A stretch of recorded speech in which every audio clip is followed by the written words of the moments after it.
आपल्यासोबत आता सतीश ढगे जोडलेले आहेत। निवृत्त सतीश ढगे आपल्यासोबत जोडले गेलेत। सर, इस्रायलचे आता इराणवर हल्ले केले गेलेत, इराणच्या राजधानीवर हे हल्ले करण्यात आलेत। काय परिस्थिती आहे, याचे पडसाद काय उमटू शकतात?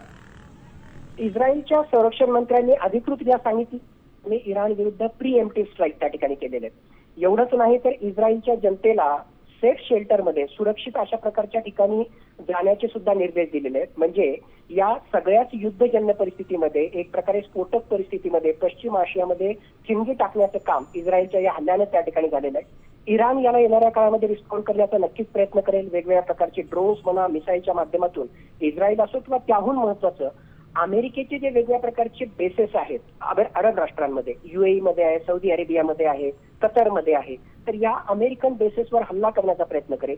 आणि जर असं झालं तर नक्कीच अमेरिका सुद्धा प्रत्यक्षरित्या जे दबाव तंत्र आतापर्यंत वापरत होता तो प्रत्यक्षरित्या या युद्धामध्ये त्या ठिकाणी उतरेल आणि माझ्या मते अरब राष्ट्र यामध्ये होरपळून निघतील, ज्याचा जगावर सुद्धा फार विपरीत परिणाम होईल। माझ्या मते जसं मी सांगितलं की स्फोटक परिस्थिती तर पहिल्यापासून होतीच, तशा प्रकारचे इंडिकेशन अमेरिकेच्या राष्ट्राध्यक्षांनी दिले होते की आमची इराण सोबतची चर्चा जी झाली मी त्याच्याविषयी सॅटिस्फाईड नाही। तिथला जो नॉन इसेन्शियल स्टाफ आहे अमेरिकेचा तिथल्या वकिलातीमध्ये त्या इराणमधला, त्यांनी लवकरात लवकर परत त्या ठिकाणी यावं, म्हणजे हा सगळा दबाव तंत्राचा भाग होता। आणि त्यात आता असा हल्ला होणं हे नक्कीच या स्फोटक परिस्थितीमध्ये ठेणगी टाकण्याचं काम इस्रायलनं केलं आणि आता याचा वणवा कसा पेटतो हे येणाऱ्या काळामध्ये आपल्याला पाहावं लागणार आहे। नक्कीच सर, मला सांगा की पाकिस्तान अफगाणिस्तानमध्ये पण युद्ध सुरू आहे, इस्रायल आणि इराणमध्ये सुद्धा हा वाद पेटलेला दिसतोय।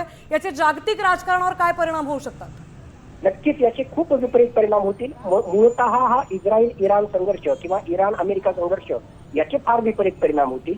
आणि आता अमेरिकेला जस्ट डिस्कशनसाठी एक आयतं खोलीच मिळालेलं आहे की पाकिस्तानच्या बाजूला उभा राहून अफगाणिस्तान मधलं बागराम एअरबेस जे आहे त्यावर अमेरिकेचा डोळा आहे। अफगाणिस्तानच्या तालिबान सरकारनं स्पष्टपणे म्हटलं होतं की आम्ही बागराम एअरबेस देणार नाही, पण पाकिस्तान विरुद्ध अफगाणिस्तान या युद्धाचं निमित्त करून अमेरिकेचं ऑलरेडी मोठ्या प्रमाणामध्ये सैन्य, त्या ठिकाणी वॉरशिप्स, त्याचबरोबर एअरक्राफ्ट कॅरियर इराणच्या आसपास आहेतच, तर त्या गोष्टींचा वापर करून पाकिस्तानच्या बाजूला मदतीला येतोय असं दाखवून अफगाणिस्तानमधल्या बागराम एअरबेसवर सुद्धा जे आहे एक प्रकारे कब्जा करण्याचा अमेरिकेचा भविष्यामध्ये प्लॅन आहे का? त्याचबरोबर इराणच्या काही महत्वाच्या न्यूक्लिअर साईट्सवर, IRGCच्या काही महत्वाच्या सेंटरवर अटॅक करण्याचा त्याचा काही प्लॅन आहे का? हे सुद्धा आपल्याला येणाऱ्या काळामध्ये पाहावं लागणार आहे। पण एक गोष्ट मात्र नक्की की स्फोटक परिस्थिती आहे आणि आपली एनर्जी सिक्युरिटी, ऊर्जा सुरक्षितता अरब राष्ट्रांशी निगडीत असल्यामुळे येणाऱ्या काळामध्ये आंतरराष्ट्रीय स्तरावर तेलाच्या किमती वाढतील आणि भारताच्या अर्थव्यवस्थेला सुद्धा जे आहे त्याचा काही अंशी फटका बसेल, अशा प्रकारची चिन्ह आवडीला वाटत आहे। नक्कीच सर, मला सांगा की अफगाणिस्तान आणि पाकिस्तानच्या युद्धात पाकिस्तानला अमेरिका सपोर्ट करते, तिथे त्यांना मदत करते, तर इस्रायल आणि इराणमध्ये आता इराणला अमेरिकेने दुजोरा दिलाय, तर याने अमेरिकेचंच हे षडयंत्र म्हणता येईल का? अमेरिकेची काय भूमिका असू शकते? माझ्या मते अमेरिका तर मागच्या काही काळापासून इराण विरुद्ध दबाव तंत्राचा वापर करतोय। म्हणजे ऑलमोस्ट त्याच्या एकूण स्ट्राईक पॉवरच्या 30% स्ट्राईक पॉवर दोन महत्वाच्या aircraft carrier USSR Gerald R. Ford, जगातली सर्वात मोठी अशा प्रकारची एअरक्राफ्ट कॅरियर आहे, त्याच्या सोबतीला USS अब्राहम लिंकन, त्याच्या सोबतीला जे आहेत मोठ्या प्रमाणामध्ये फायटर प्लेन्स, वेगवेगळ्या प्रकारच्या वॉरशिप्स या इराणच्या भोवती जे आहेत त्याने जमा करून ठेवलेल्याच आहेत। म्हणजे सामरिक दृष्ट्या तो आक्रमकता अमेरिका त्या ठिकाणी दाखवतच होता आणि अमेरिकेची जी दादागिरी आहे की आम्ही सांगतोय त्याच प्रकारे इराणला वागावं, आम्ही सांगतोय त्याच प्रकारे जे आहे अफगाणिस्तानला सुद्धा जे आहे पाकिस्तान आमचा आघाडीला मित्र आहे म्हणून अफगाणिस्तानला सुद्धा आमचं ऐकावं, ही अशा प्रकारची दादागिरी अमेरिका दाखवण्याचा प्रयत्न करते आणि त्याच अनुषंगाने त्यांनी सगळी जमवाजमव त्या ठिकाणी केली होती। आता इराण याला कसा रिस्पॉन्ड करतोय, इराण जो आहे अरब राष्ट्रांमधल्या अमेरिकेच्या वेगवेगळ्या एअर बेसेसवर हल्ला त्या ठिकाणी करतो का आणि या युद्धाचं स्वरूप किती भयंकर होतं हे आता येणारा काळच ठरवेल। पण आपण अशी अपेक्षा करूया की डिप्लोमसीच्या माध्यमातून ही ठिणगी विझली जाईल आणि हे युद्धामध्ये परिवर्तित होणार नाही।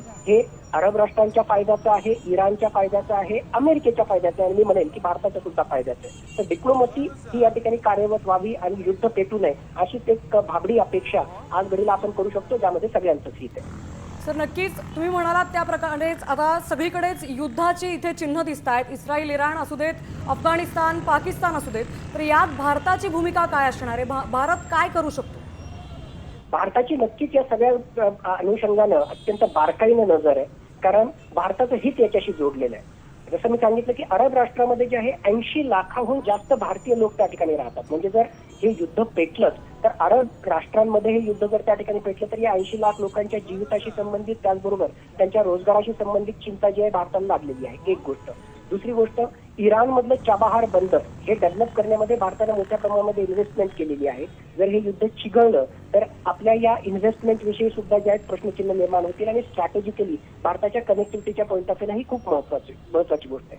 तिसरी गोष्ट, अरब राष्ट्रांमध्ये मोठ्या प्रमाणामध्ये आपण तेल आयात करत असतो आणि हे युद्ध पेटलं तर जागतिक स्तरावर तेलाच्या किमती वाढतील, त्याचा डायरेक्टली फटका भारताच्या अर्थव्यवस्थेला सुद्धा बसेल. आणि भारताची जी स्ट्रॅटेजिक ऑटोनॉमी आहे त्याच्या अनुषंगाने एका बाजूला इस्रायलही आपला मित्र आहे, पण दुसऱ्या बाजूला इराण सोबत सुद्धा आपले चांगले संबंध त्या ठिकाणी आहेत. आणि या दोन राष्ट्रांमध्ये जर संघर्ष त्या ठिकाणी निर्माण होत असेल तर भारतासाठी सुद्धा जे आहे जागतिक स्तरावर ही म्हणजे अत्यंत बॅलन्सिंग अशा प्रकारचा ऍक्ट करावा लागणार आहे. आर्थिकदृष्ट्या, सामरिकदृष्ट्या, भूराजकीयदृष्ट्या सगळ्याच अँगलनं भारताचं याच्याशी हित जोडलेलं असल्यामुळं भारत या सगळ्या गोष्टींवर बारकाईने लक्ष ठेवू नये आणि माझ्या मते बॅक चॅनल डिप्लोमसीच्या माध्यमातून हे युद्ध भडकू नये, लवकरात लवकर हा संघर्ष निवळावा यासाठी भारताची डिप्लोमसी सुद्धा त्या ठिकाणी कार्यरत राहील आणि येणाऱ्या काळामध्ये सुद्धा कार्यरत राहताना आपल्याला दिसेल. नक्कीच सर.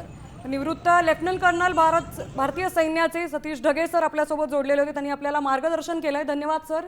तर इस्रायलने आता इराणवर हल्ले केलेत, पुढची परिस्थिती काय असणार आहे हे बघणं महत्त्वाचं ठरणार आहे.